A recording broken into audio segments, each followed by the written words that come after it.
So anyway, welcome, and I'm going to tell you a little bit about myself and the business that I own and operate, Legwork Local Delivery. So growing up, I really expected to become with all things that go, whether they be trucks or trains or planes, etc. The business route. So I ended up getting a degree in business administration. Managed inventory and procurement, distribution, and all those operational functions for many years. I more recently, Legwork is a pandemic baby company for me. But around that time, I was listening to a podcast called How to Save a Planet, which some of you may have heard of, and there's a really wonderful Venn diagram that they shared, and it was it was meant to help you decide what you should do with your time or your life at any given point. And it was really, what do you enjoy? What are you good at? And what's the work that needs doing? And that's really what led me to create Legwork. So the work that I saw that needed to be done was the transportation industry needed to, as quickly as possible, transition to zero emissions and stop burning fossil fuels altogether. My skills aligned with logistics and delivery and that sort of thing.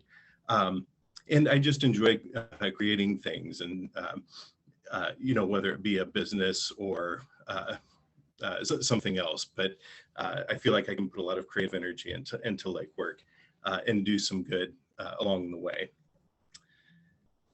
That Venn diagram, by the way, it's a good one to look up if you want to take a look at it. You might search How to Save a Planet, or I think it was first created by Dr. Ayanna Elizabeth Johnson, just for reference. So I started Legwork in 2020, as I said, and it was just me and an all-electric 2014 smart car. And I did all the deliveries myself for a long time. And then finally got busy enough to where I needed to hire a part-time driver. And then pretty quickly hired another part-time driver.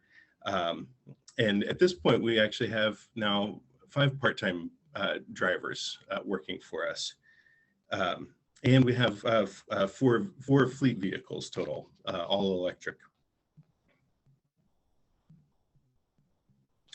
So Legwork is really about making it easy for local businesses to, green their operations or become more sustainable in their operations. And I think that's a view or a value that many people hold, and yet it's difficult to act on sometimes because the current players in the marketplace don't make it an option. So that's sort of where I saw an opportunity to come in and say, hey, look, we're doing this. It's now available. And so if you want to do all your deliveries and your logistics in a zero emissions fashion, we can help you do that.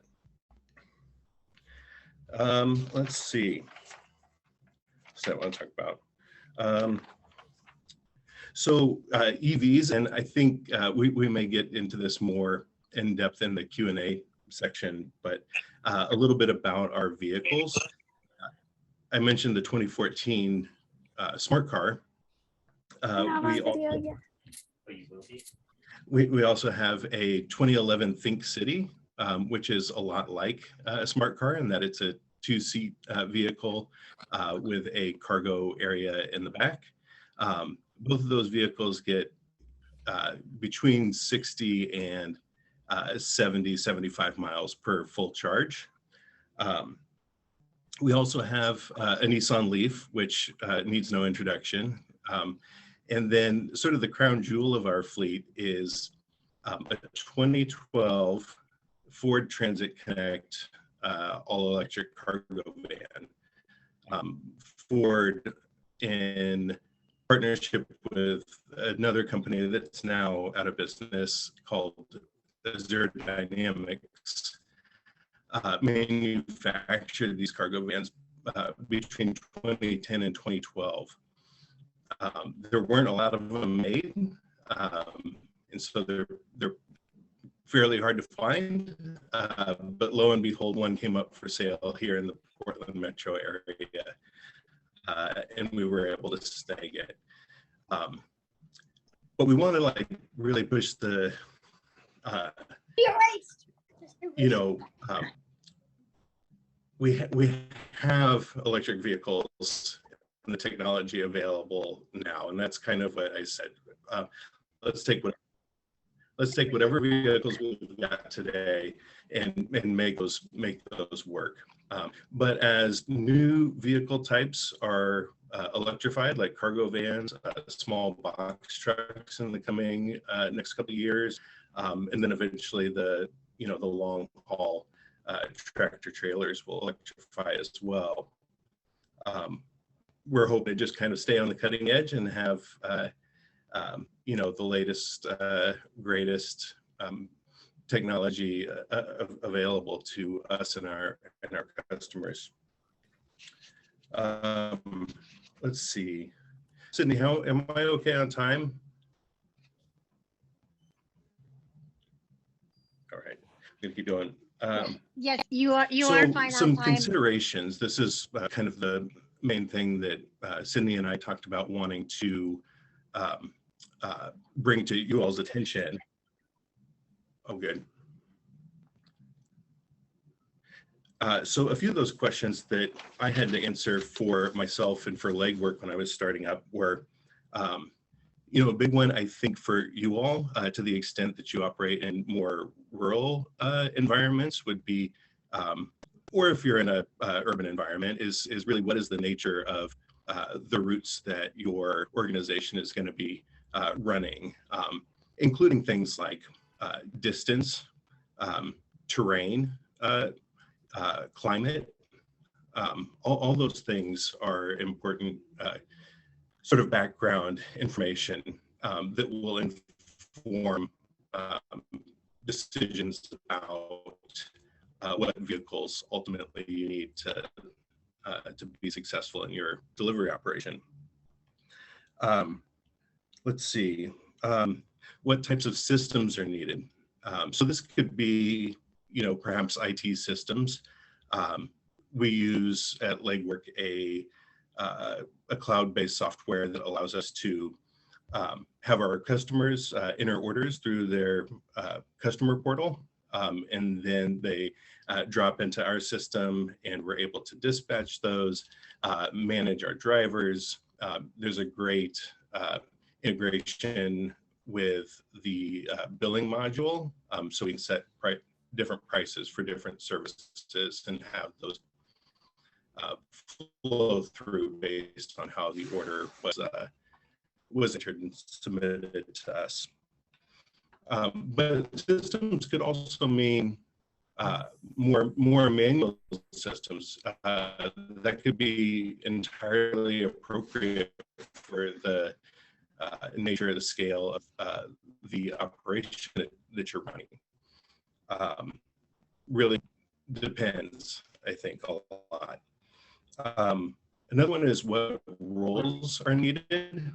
So for a delivery operation, what goes without saying is drivers. What else might you need to run a successful delivery operation? At Legwork, I've discovered that the dispatcher is really, really key. We kind of call it the eyes in the sky, or the air traffic control. For a smaller operation, especially, front and center on customer service. So it's really interpreting, hour to hour, minute to minute customer needs, and then the drivers on the other side, and making sure those two things fit together nicely and achieve the ultimate goal. See, So costs. Cost is another one. I will say for legwork, our biggest cost now at our current size is labor. Our next biggest cost, however, is commercial auto insurance, which is hard to come by, surprisingly, or not hard to come by, but there's not a lot. There's not a lot of options in the marketplace, is what I've discovered. So Progressive seems to be the only game in town. I definitely shopped around, and even when I went to multiple insurance brokers, everybody came back with the exact same Progressive commercial auto insurance policy. For better or for worse, it does end up being, I can share with you guys the specific cost is, in the neighborhood of $400 to $500 per driver per employee per driver per month. So it really adds up, and that's all overhead. So I have to make sure each driver is driving enough hours and earning enough revenue to at least cover their insurance costs.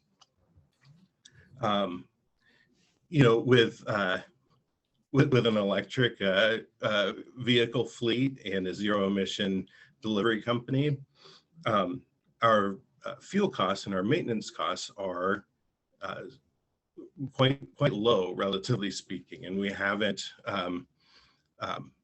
suffered at all from recent increase in gas prices, and I think that's becoming a bit of an advantage for us in the current market environment with the inflation.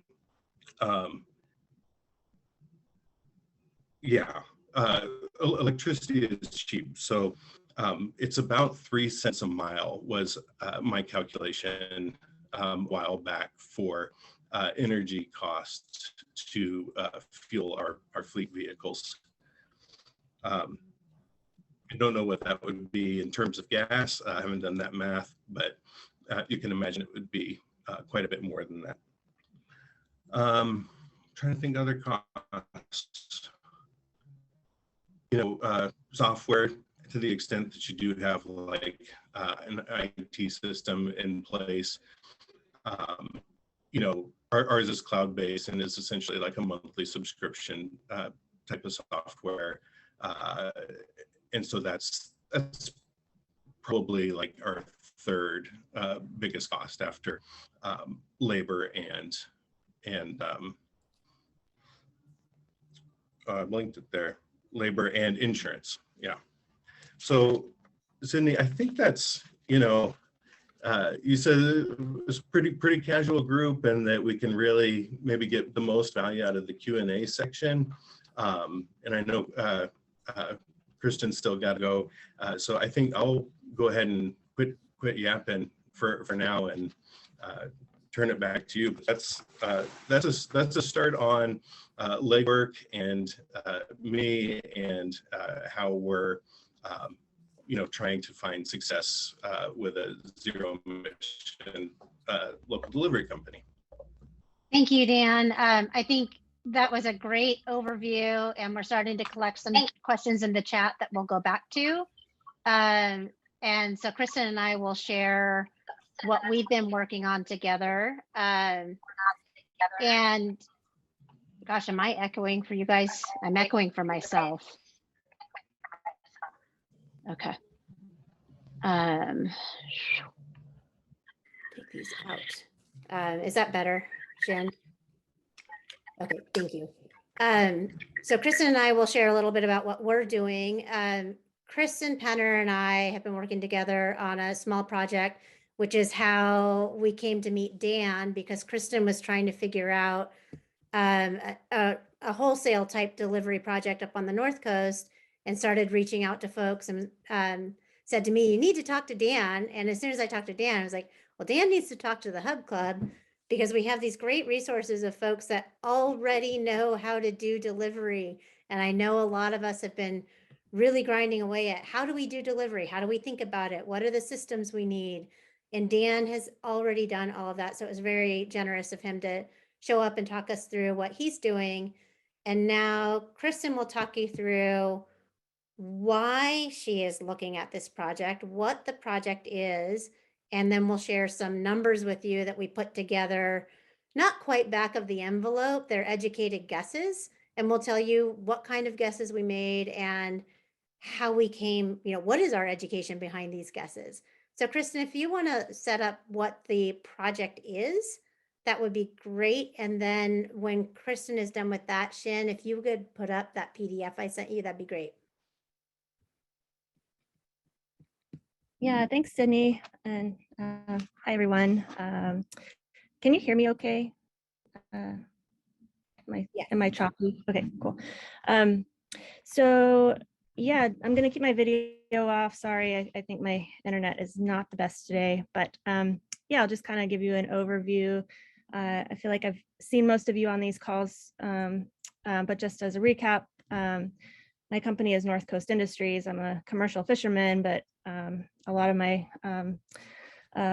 work harvesting has been selling straight to restaurants for the past 7 years. And prior to that, I ran a farm to table restaurant in Eastern Oregon. So the idea of how much time producers and restaurants actually spend on the road is really like tangible to me through the work that I've been doing for many, many years, and see my fellow peers doing, constantly. Like, so much of the work just involves maintaining those personal connections, but also just like someone has to go and do the work. They have to be the one to like go make sure that the product is where it needs to be in order to execute on the final delivery of that product, whether it's, direct to a customer at the farmer's market, or whether it's in your restaurant kitchen or in your store. So yeah, so I kind of got involved in the local food conversations through that perspective of having those same challenges myself, wanting to be a part of a solution that could help more than just my business. There's been a lot of folks on the North Coast, which is where I'm based, that have been involved in what could that look like here in a rural region where we're all really spread out across, many, many miles.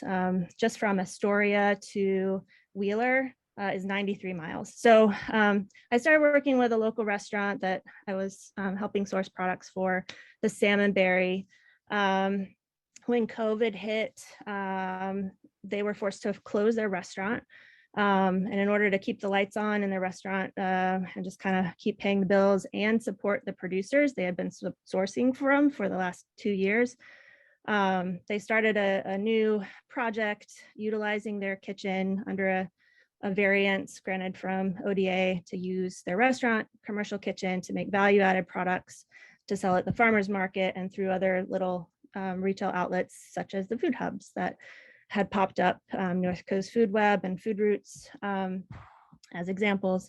So Chantel, the founder of the Salmon Berry restaurant, started making these products in her kitchen, and then was on the road herself, delivering up to Astoria, down to Tillamook. She's kind of located in between those two locations, and really started wondering how she could help other producers get their products, because she was going to the same place they were once a week to deliver to these markets. And so she was juggling so many things. We kind of met through some of the producer interviews. We were doing buyer and seller interviews for some of the value chain work that had started to emerge on the North Coast. And just hearing her challenges and frustrations really prompted us to kind of go into action mode of how can we start to pilot some of these ideas and what does it take. And so, yeah, so about a year ago, we started looking at what's a structure to track the miles that you're on the road, kind of do outreach with the producers you're working with to see, who else might want to put their products on your van. What are the models that we could look at to move more products for people so that they can get their time back. So that's sort of how the Commons came to be. It was Salmon Berry Commons and now is North Coast Commons, just kind of several producers kind of stepped forward to help track and figure out the logistics and be involved in this conversation. So we are currently, like I said, about a year ago, just started with the very basics of tracking, like the miles and the gas and the vehicles. Meanwhile, once I started doing more value chain work for the RFSP and LFPP grants, started tracking like what other folks in other regions, like where they were on the road and where connection points might be. So both projects have kind of worked hand in hand, with the Salmonberry being like a piece that is like in real time evolving as different things happen and we're all reacting to them. So it's not perfect. And unfortunately, like our numbers that we're going to share today are just like throwing some numbers at the wall. They're not exact. And I would say at the end of this summer, I'll have better data to share with you.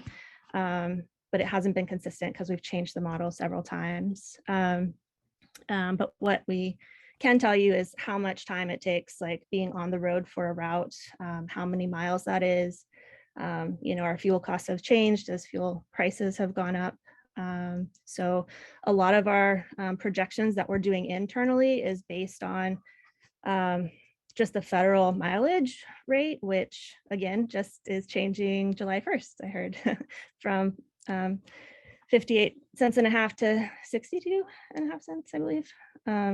So again, it's going to change all the numbers as those changes continue. But yeah, that's a little bit of the background of what's been happening. I will say grant money is helping sustain this program in a couple of different ways. And this is one of the things about this particular project sort of demonstrates the, how having these regular conversations and being like staying in touch with each other has really helped. Chantel received a restaurant revitalization grant, which part of that money she spent on buying a delivery van in effort because she knew it would help her own businesses or business components, as well as help others in the community. And then we've been able to kind of use that, the fact that she has that van, to leverage some of the other grant money that we have right now available to help subsidize distribution routes. Yeah, Sydney pulled this P&L projection sheet together, and we've kind of, this is very, like, we've just been doing this in the last week or so, so it's very, very rough. And I'm trying to kind of take all my Google Sheets and start to synthesize it in a way that it'll make sense here. So the numbers on here are just, again, kind of just like throwing things at the wall, and we'll share this with you so you can kind of tinker with it. But I'll let Sydney talk through the different categories, which essentially are similar to what we started through. Like, what are the costs that we know like aren't going to change, like the categories of expenses like that we know, and separate those out from like the admin of running a different part of the program. So Sydney, I'll pass it back over to you. Yeah, so Shin's put the projections up for you all to look at. I also attached the document at the very, very top of the chat if it's easier for you to look on there. And really what we're trying to demonstrate is the way we are thinking about delivery. Again, a lot of you are in rural areas and you don't get as much out of a stop as you might in an urban area. And there's costs associated with that. So in coming up with these numbers, we did look at the actual mileage that it would take to do a route in the Northwest, or sorry, in the North Coast. We did look at the actual miles that it would take to run a vehicle into Portland once a week. So that's that under revenue, North Coast route, Portland route. And we just made some guesses on what that revenue would look like to start gaining an understanding of what happens when we have some revenue against our existing expenses. So for example, we guessed that cost of goods would look like, maybe our cost of goods would be 75%, meaning every product we sold cost us 75% of our revenue to purchase. And we came up with that number. Again, like this is a demonstration project to some extent. We made some guesses based on the products that North Coast Commons is already selling, prices they have already used. And then we took a look at some other information that we had out there in the universe. Some of it came from Agricultural Connections. Some of it came from, you know, the various food hub literature and reports that you can see. And then we started attaching other expenses to it because fuel cost is a real consideration, in particular in rural areas. We tracked fuel costs specifically, and we tracked it at $5 a gallon. Obviously, that number's already changed, and we probably need to be using $6 a gallon to come up with that.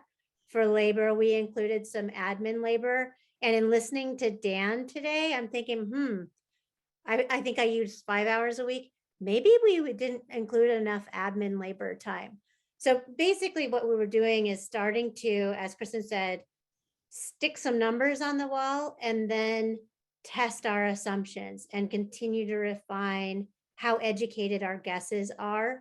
If you scroll all the way down to the bottom, I think Shin's showing it now. We're showing a net operating income loss of $650 right now. And that's not even including federal and state income taxes, which since there's no income, I don't think we'd really have any. But I think what's important to see about that is not, oh, our delivery program's losing money, because they're probably going to lose money, at least for a period of time. What's important to see about that is, oh, that's probably what we need to figure out, how we can fund this program to continue it forth in our region, because a lot of our regions we know probably need delivery. We're doing this food systems work. We probably need delivery, and we probably need to find some funding to cover it. So this is just a PDF, so I can't manipulate the numbers in front of you, but I do have a spreadsheet that I can share with all of you if you want to play with it on your own. And again, Chris and I just worked through, what does it mean to add a delivery program to an existing project? So North Coast Commons, they already have cold storage, so we didn't include cold storage costs. This is not a comprehensive brand new business out of a box. This is a, how do we look at one program within our existing programs? Shin, I think you could probably stop sharing it. Yeah, and I would just add to that, Sydney. Yeah, the equipment costs, like these are when Sydney and I actually sat down with this database, we were like, wow, like this could look so different depending on the model that you're running. So whether you are strictly doing a courier like fee for service, just covering the cost of the delivery like Dan does, or whether you have like some product sales in the mix. And so the sheet that Sydney just showed is sort of a combination where you're selling some products of your own, but you're also providing this courier service to others. And again, like, you know, our needs as either of those pieces change are going to change, because likely if we get more producers on our route, just providing the courier service going north or south or to Portland, we're going to need cold storage in our location as an aggregation point. So I feel like that's where a lot of the hubs are right now, and kind of managing that with limited resources, and whether that requires adding another day, which is probably more admin or XYZ. So yeah. Kristen, I'm going to start off with a question for you, and then I'm going to open up the rest of the questions to other folks. My question to you is, in going through this process of trying to understand delivery and getting to this place where you have some very raw numbers that you're looking at, how has your thinking changed about the project, if it has changed at all? Or your understanding, what's changed for you? You know, I think it just has reiterated how different these numbers will look depending on your operation and model. But also how helpful it is to just have some tools and templates like this, which is one of the things I really appreciate about the resources that this Food Hub Club is pulling together, like templates and documents, like having a template spreadsheet that reminds you like all the costs that you might want to track. You might not need to track them all, but just kind of like having that as a starting place. And then I will say that kind of our approach to this, coming from the perspective of producers, that like if we don't make enough money to pay our bills, like that is the end of our business, right? So, you know, and being sensitive to the fact that, you know, we have to know what our real costs of doing business are to really build something sustainable. So that's where we've been starting from, in terms of really developing the project early on to be tracking these things. And even though it's changed, now we have those numbers that we can compare back to over time as our model has changed a little bit, which helps us as we're thinking about like, well, what pieces do we want to hold on to or not? Well, the numbers really tell a story here. And I like how you put it, Sydney. It's not necessarily a bad one. It's just kind of like, well, all right, so here's our target, or here's our goal. And that feels comforting to me. What doesn't feel comforting is not knowing those numbers. Or because then I can't, for me, I tend to be a visual person. So that's helpful in knowing where we gotta go and how to get there. Sorry, I hope that answered your question, Sydney. You did. Thank you. I think that was really helpful. Dan, there's a question for you in the chat about the durability, not durability, but the life of an electric vehicle. Yeah, from North Coast Food Web. They and I were actually messaging back and forth via the direct message feature. I initially meant to send that to everyone though. So so what they're asking about really is the overall health of the car battery and whether or not we've seen that degrade over time, which translates into just a shorter range. And my answer was that we haven't noticed any, there hasn't been a notable decrease in our range over the 2 years or so that we've been running the vehicles.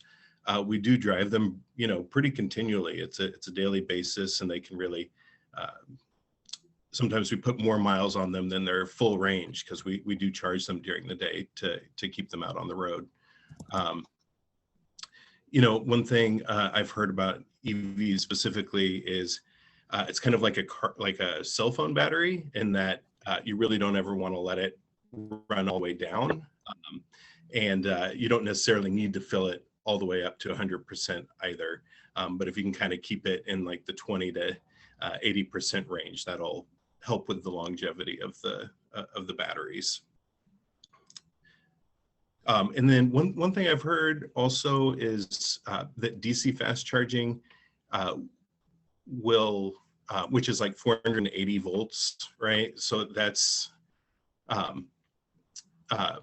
like charging every time with DC fast charging versus like a level 2 charger or a standard like 120 volt outlet is going to cause the car battery to degrade faster over time.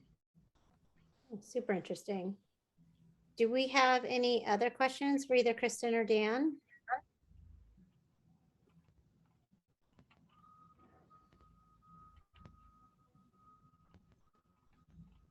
Kim, are you trying to ask a question?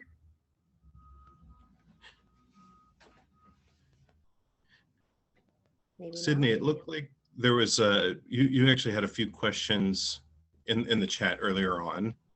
Yeah, I did for you. Perhaps I could, I didn't see those while I was talking, but maybe I can address that now. That'd be great. What I'm seeing is about the software that we're using. So the specific program we use is called Dispatch Science. There are, I would say it's on the more expensive end of softwares, but it really, for me, it's worth it. The things that it has automated for me, and I'm the one in the dispatch role primarily right now. It's just been pretty invaluable. So, and especially as we grow, I just can't imagine doing higher volumes without a tool like that. But there are, there's lots of ways to go about it. And, you could go through Google Maps and you get up to 10 locations and you can kind of, drag them around and see what the most efficient route's going to be. There's some more basic softwares that'll let you plug in a bunch of addresses and it'll just do route optimization. But it's not like an order entry tool. It's not a billing tool. It's not a lot of other things. But it may be just what you need. Great. I think that's really helpful. We talk a lot about software, and I think we all struggle with our inventory software for varying reasons. And so, getting into, do we need logistics software too, or is that overkill? I think that's really helpful to us. Do we have any other questions that have popped up? Just for clarification, Dan, the dispatch science software that you use, what aspects does it cover? It's the logistics and what else? Yeah, so it's it has driver management, order management, including like a customer portal feature, and then pricing and billing is also tied in. And I think that, a QuickBooks integration where you could pull that info over and invoice out of, a different system if you wanted, but you can also do it directly out of Dispatch Science. Those are the main ones. That sounds pretty holistic. Are there other softwares that you use on top of Dispatch Science, or is this really kind of all inclusive? That, I've found that that's essentially all inclusive for us. But like maybe it was Kristen or Sydney mentioned this, we're just we're a courier. We're not taking ownership or actual possession of the goods. And so we don't have inventory that we need to track per se. So we don't need like warehousing modules or inventory modules. We don't need purchasing, procurement, those type of things that you might find in, another software tool. Do we have time for one more question if there's another one out there? All right. It looks like we're covered. Thank you so much, Dan. I'm sure we'll all be reaching out with more questions about what did you mean when you said this in the future? And your help has been really invaluable with Kristen's project. So we super appreciate it. Yeah, no, absolutely. Thank you. Thank you for having me. And there are, I will say, for the more rural routes, EVC may be a long way off. Ford, for example, is manufacturing and selling the Ford Transit EV now. There's, you got to wait for it a little bit, but like commercial vehicles with higher ranges are on the way, if not already kind of here. And so it might be a good thing just to consider for each of your organizations what that might look like, or start thinking about implementing EVs down the road. Sorry, that's my soapbox. Thanks, Dan. We've got a couple of notes in the chat, and Michelle will follow up on that question for you later. We've got a lot of folks who are here visiting us today, so we do have to stay on time. Taylor and or Alice from Friends of Family Farmers, you're up. Tell us what you're about and what you're looking for from us. Hi, everybody. Thank you so much for having us today. My name's Alice Morrison. I'm one of the co-directors of Friends of Family Farmers. I think a lot of you are familiar with our work, and we've worked with a lot of folks on the call in various different spheres, but we are a statewide nonprofit and OCFSN member who does small farmer technical assistance and advocacy. And we're coming to you today because we were instrumental in getting the farm direct producer processed exemption and the home bakery bill passed way back when, almost a decade ago. And we are, after going through our biennial survey process and focus groups to gather information from farmers and farm system advocates all over the state. We have become aware of some fixes and or improvements that could better those two laws, make them fit the system as we have it now. For example, food hubs are a lot more plentiful and in different forms than they were 10 years ago. So we're coming to you today to start a discussion about how we can improve the law. We have some ideas that we've gotten from our conversations with producers. We've also met with the Oregon Farmers Market Association and some of the folks on this call, food hub managers, but we would love to hear how these rules do or could impact your food hub model, because I think we've heard some varying things. So yeah, I wanted to introduce Taylor Sarman, our policy consultant, and who's going to be heading up the discussion today. And so happy to have the time to connect with you all. Thanks so much. I'll just add, thanks, Alice. I'll throw the survey into the chat, but I'll also put my email as well if folks want to reach out, just as kind of a timeline check for you all. So we're racing towards a September 23rd deadline to introduce a bill, which hopefully we have captured kind of all of the, the feedback and technical fixes that we want to pursue by that point, but still do have a little bit of kind of room on that. But so if folks want to just fill out the survey, if that's easiest, that would be great. And I'll put my email in the chat as well so folks can reach out.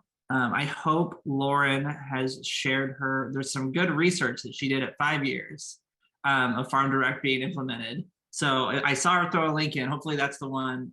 But if you're a nerd like me, highly recommend that. It's some good evening reading as well.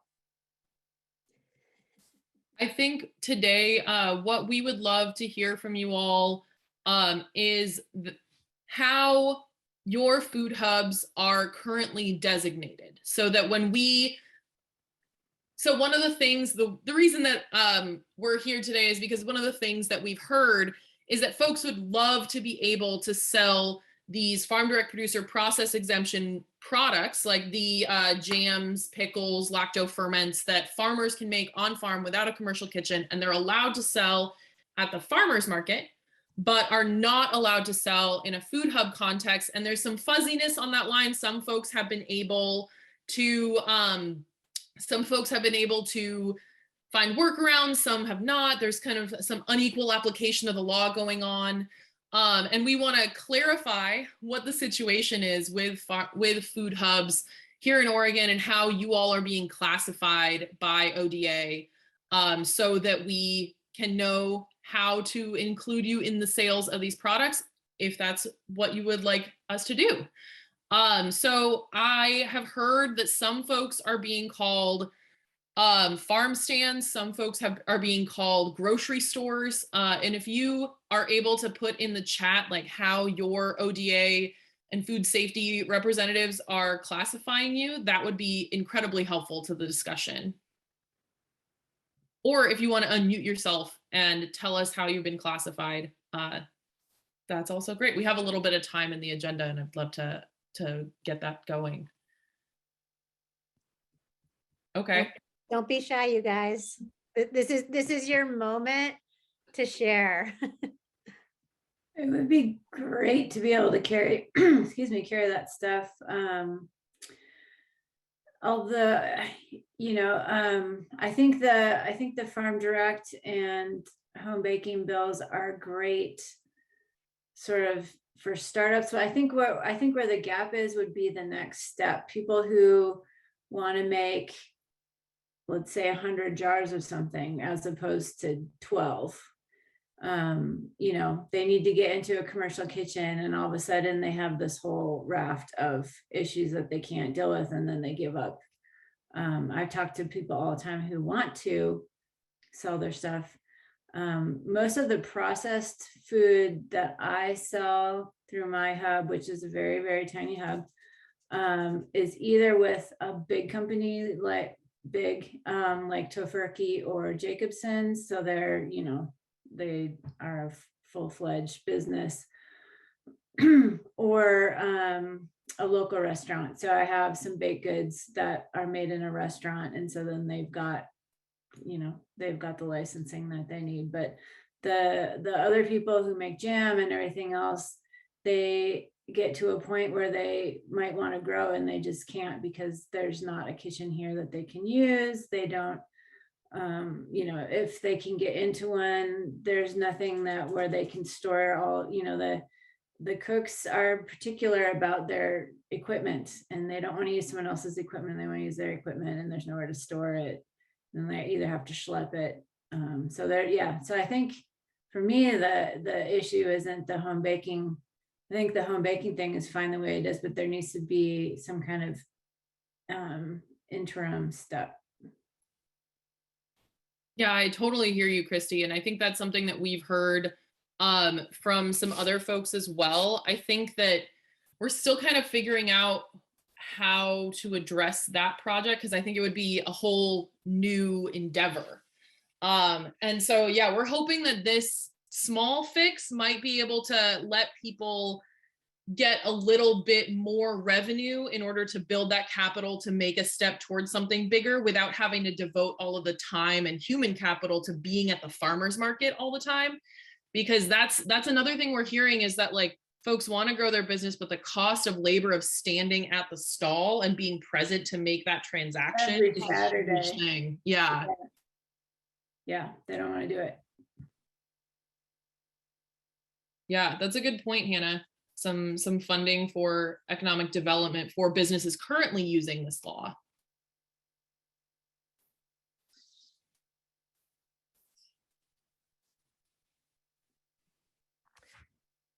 Yeah, thanks, Alice. I would say 100% on that. Like the labor, I mean, I think that ties into what we were talking about with the delivery too, is just the time that it takes for someone to not just be at the place, but getting there. One of the things that we are currently battling at the Salmonberry is that the variants that allowed them to produce, they're under the health department, but they had enough variants. And we're still trying to get clarification on exactly what new ODA applications we need to do. It's looking like a food processor license at the very least, but we had to suspend the production, which was, providing enough revenue, even though it was small, that it was covering their mortgage. So, I mean, that was substantial to as business that's also having to battle like, well, can we be open this week? Because our staffs, once they were able to reopen, now their staff's, battling being in direct contact with the public. And so losing that revenue stream of being able to do the value added goods really has hurt their business. And even navigating is kind of something that I think we're all really interested in figuring out how to do better. And also so we can continue to support like our wholesale markets, like the food routes and North Coast food webs of the region. They also lost when the value added products had to come out of their several producers were affected there. So. Yeah, we actually met with Marissa from Food Web or from Food Roots and Caitlin from North Coast Food Web earlier this week and went really in depth on what's happened there and how they were being told different things by different ODA representatives based on their situation because they were across county lines. And I think that that's a great kind of jumping off point to say, like, was anyone else out there operating a different food hub able to carry any of these products made under farmer direct producer processed through kind of like a workaround that you found with your ODA rep that is or is not successful anymore? Did anyone have a similar experience to Caitlin where she was initially told like, yeah, I could do this, and then later told, no, you can't?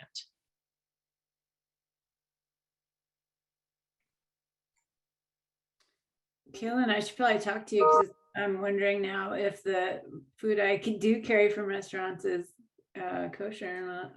I mean, not literally kosher. I think Alice, there are a couple folks that aren't on this call today that I think also had a similar experience that as Caitlin and it was Kaylin at the time and now Marissa. And it might, part of it might be that their understanding of how the licensing works. I know that the North Coast has had some very specific struggles. And all three of the North Coast, or all 4 or 5 of the North Coast folks are on this call, or like right now are doing this, because across the board, they've had some really specific struggles. But I do think in some other regions that has also happened where, you know, in 2020, they were doing some things and they were getting sort of either a blind eye, or we're just doing it. And then now they're picking up the pieces. And what we're finding is there isn't a place between micro enterprise and being a full-fledged commercial processor, which in a lot of our areas, that's a pretty big ask to get from, as Christy Athens said, from 12 jars to 100 jars of jam. And that's about the scale that a lot of folks are working at, is like from 12 jars to 50 or 60. And like, that's really important economic development in a lot of the areas that we work in. It's really important to the folks in the areas that we work in. What else we have? Is anybody else? There's so much going into the chat that I can't even keep up. I have one more question if we to ask the group too. So something that came up in a previous conversation that might have implications of how we change the law specifically is, do folks tend to, the food hub managers on this call, do any of you operate on a consignment basis? Or are you actually taking possession of the food that you're selling? Okay, I see Christy nodding that you take possession. And anybody who said they have a warehouse license, I assume that's how you operate as well.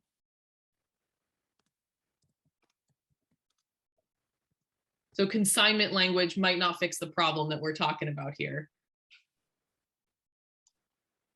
Okay, awesome.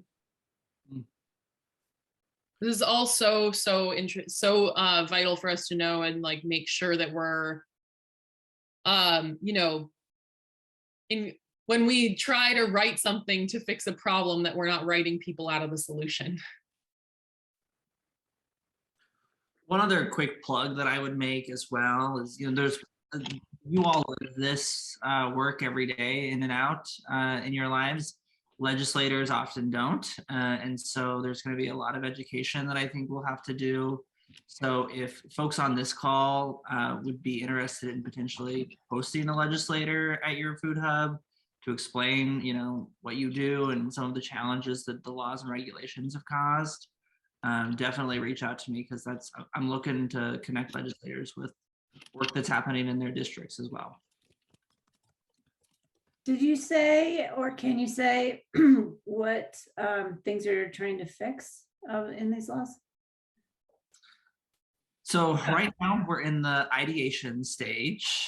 You know, we've heard some initial feedback from some food hub folks, some farmers market folks, just around like the sales cap, for example, as being something that I know has been problematic for folks that we're looking at. But there really are a variety of things. Like I imagine a pretty large omnibus legislative proposal that captures a bunch of different things to fix in the bill. So what I've been telling people is, imagine a world with no laws. What would that look like? And start from there in terms of, you know, what types of things would make your lives easier. And then we can kind of suss out what's politically, you know, policy feasible going through the legislature.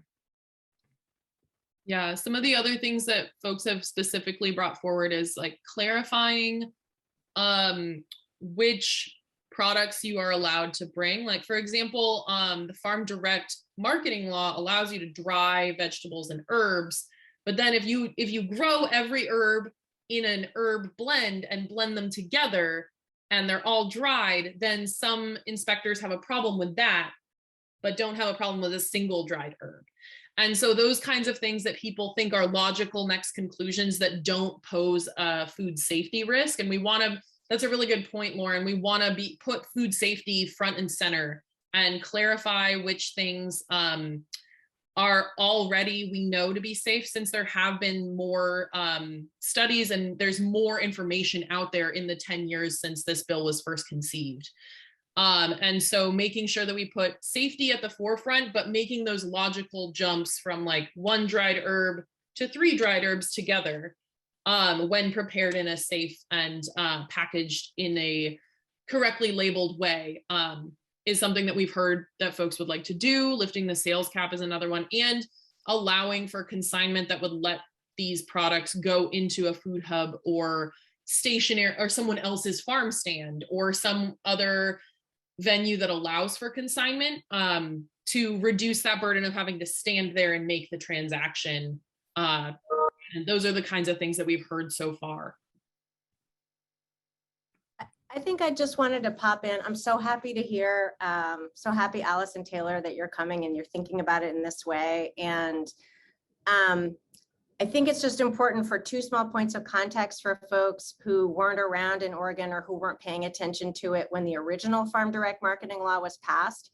The cottage food provision was an add-on, like, ooh, could we get this done? That law was designed to protect farmers markets that sell where fresh produce is sold from being regulated like grocery stores. There was talk at the time of, well, this is kind of a grocery store. It just doesn't have walls. We should, And so a whole coalition of people pushed for this law, and that is the majority of it. And the cottage food provision, which is specifically for farmers, home baking is a different piece of legislation, but the cottage food provision was, oh, well, we've always wanted to have an opportunity to do pickles and jam and things like that. Let's add that. And there was a huge kerfluffle about it because folks thought everyone was going to die immediately. But it passed, and then it's been this whole process of having everybody understand that this is actually an okay thing to do, and it doesn't all have to be under the radar, and it can be safe. So we're in this totally different place now where people have learned that this is an okay way to operate. And we do have to accept that at a certain point, we're gonna have to get regulated in a certain way, but we're just trying to inch it out a little bit in ways that are logical, right? And you all who are moving food understand what's logical, and understanding sort of finding some sympathetic microbiologists, we have a great one at OSU who gets this stuff, is also helpful for making the food safety case. And I guess the last thing I'll say is that in other states, if you looked at cottage food laws, they're different. Some are just for anybody who wants to make stuff. And ours is unique in a really great way, I think. So I'll leave it at that. Yeah, that's a really great point of context, Lauren. And I think the only thing that I wanted to add is that when we passed this years ago, it was like one of the most progressive and permissive laws for cottage food out there. And a lot of states have now surpassed it and proved what's possible without, mass casualty.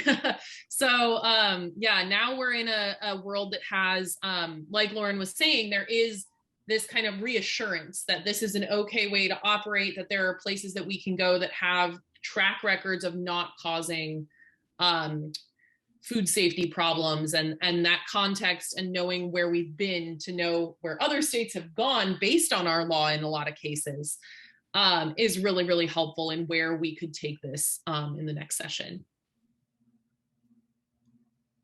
I will say too, highlighting the things that you all believe are falling or, under the radar is also really helpful from a policy and political standpoint.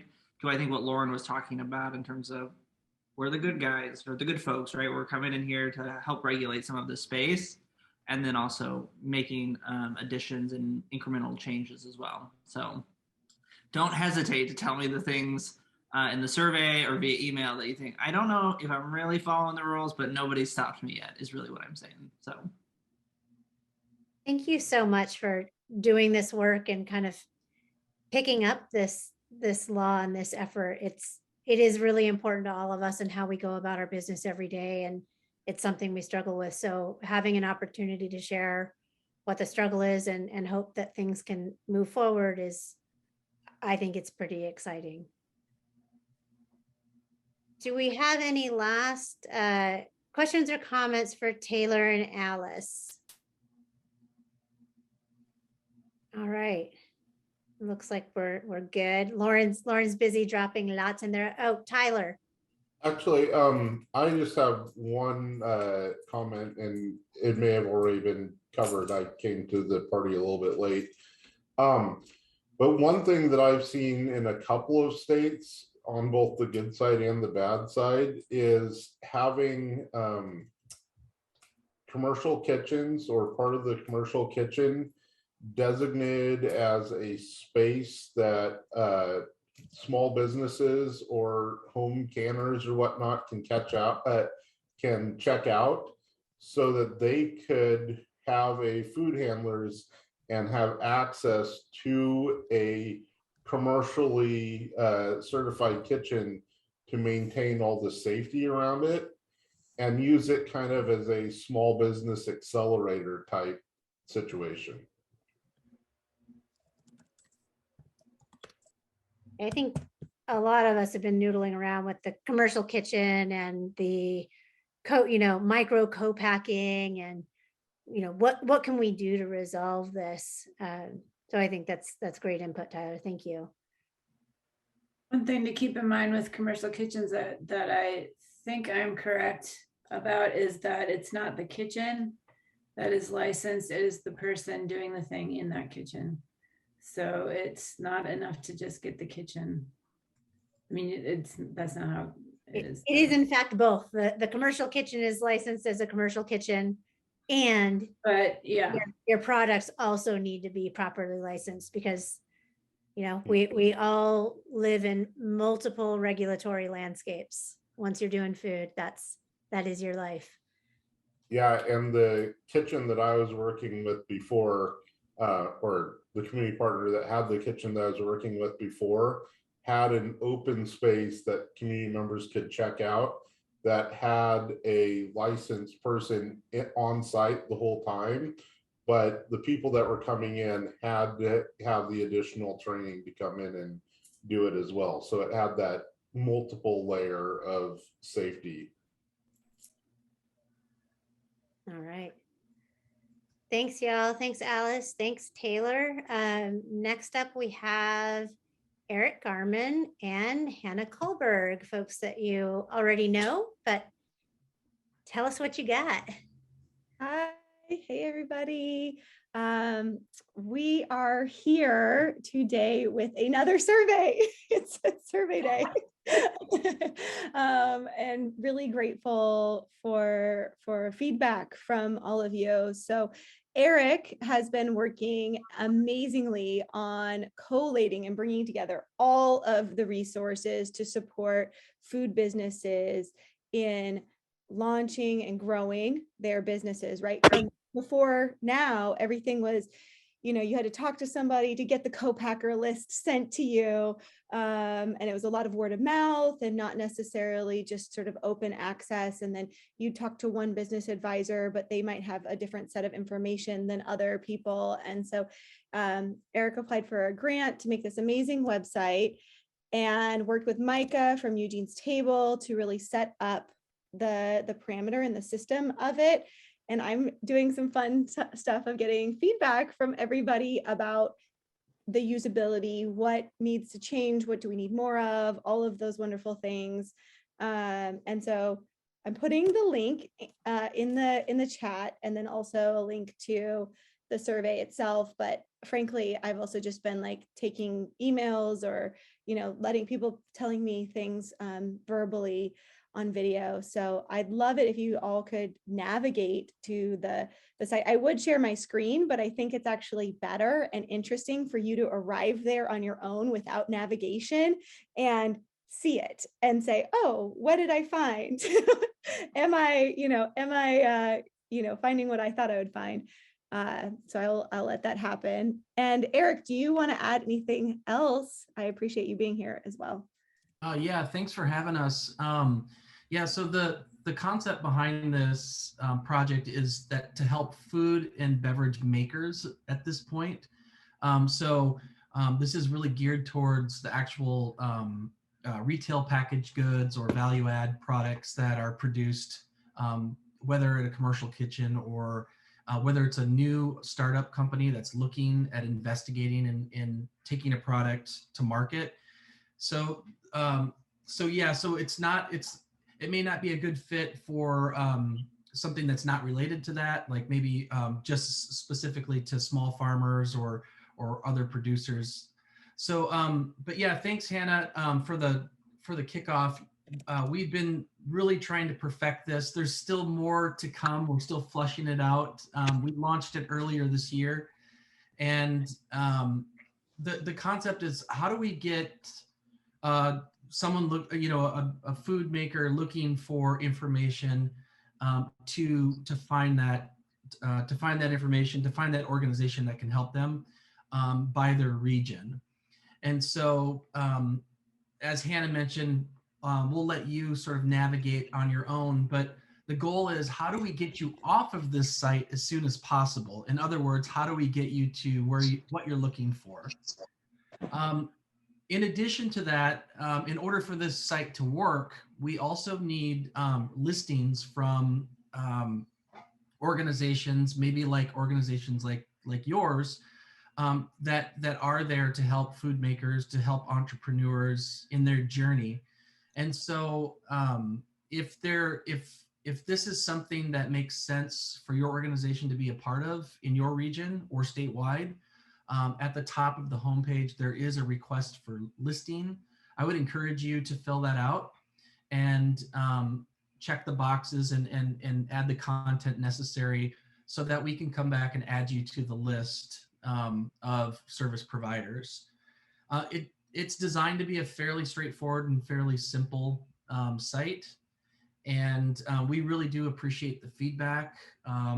Again, this is a work in progress. And so our goal is that it doesn't sit dormant and that people actually do use it. Yeah, and I just want to really highlight what Sydney said, is that the goal is to be able to, as navigators, all of you as service providers, people are interfacing right with those front of the line businesses, that you could point them to the website.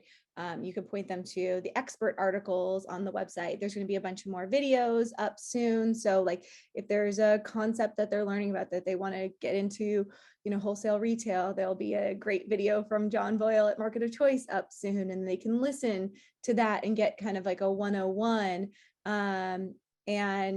I've also been sort of advocating too, if there's a resource you want to share or have linked to, that can also happen as well, like a more of an educational tool. If there's something that even is like kind of a lead into what you're offering and doing that helps bring people into your work, I think that's a great use of this site as a really central clearinghouse for a lot of information. One thing I do want to highlight, Hannah, and I think you had a chance to see it. Like I said, this site is updating pretty much on a weekly basis. And as Hannah mentioned, according to our website providers, we will have more video and more content available at the end of this week, which I'm really excited for.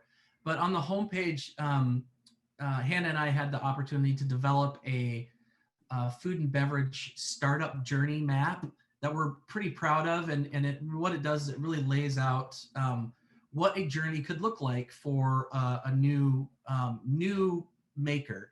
And the reason why we think that this is a nice important piece to not only be highlighted on our homepage, but if you're not familiar with what a journey might look like for a food and beverage maker, this might be a great way for you to better understand kind of what our goal is with this site and how to allow for each individual business to take their own journey, because it's never going to be the same. So if you get a chance to take a look at that startup journey infograph, we'd be happy you did. Yay, cool. I just looked at it and it's great. It's so fun.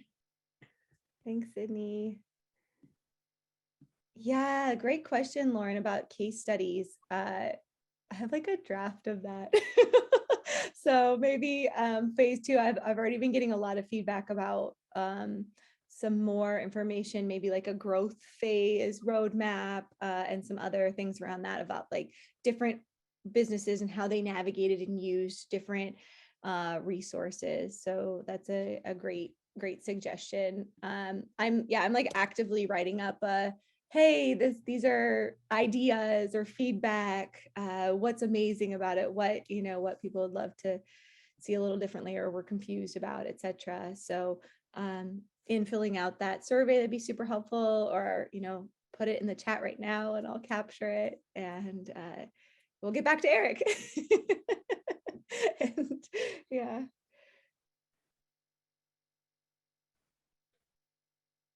Yes. Thank you. Other thoughts or comments? Lauren's had some great points in the chat. Anyone else have any feedback or questions? You guys are very quiet on your questions today, and I kind of can't believe it. Is it because there's so many I'll of ask a you? question. Oh, good. Go for it, Jen. Well, I saw Sarah's note. Also agree, the map is great, super clear. And would it be okay for us to link to that on our website? And same for Gorge Grown? Yes, please. As a matter of fact, we're hoping to put another press release out. I would say probably after the holiday, to further promote some of the new things that have been added since we first released the site. And so I will be sure I'll be sure that this group gets a copy of the press release and that they're able to connect it to their sites and send it out as they will. Thank you. Any other questions out there?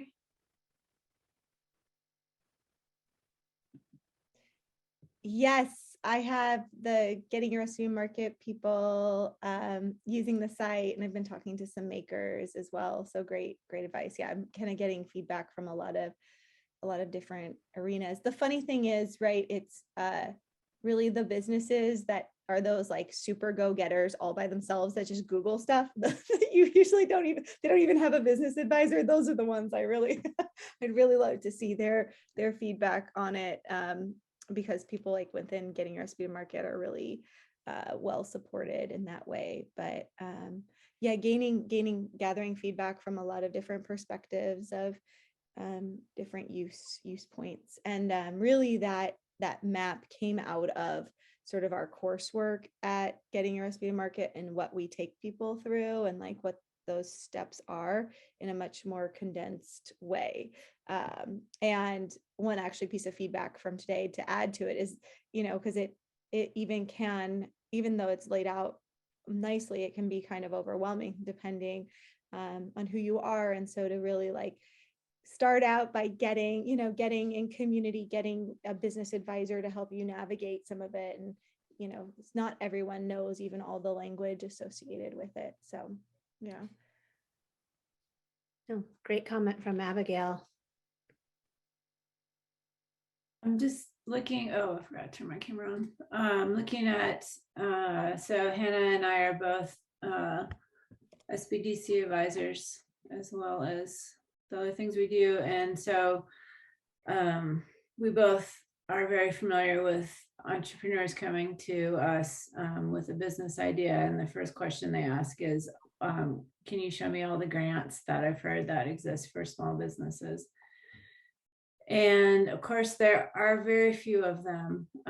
So I'm looking at this grants section and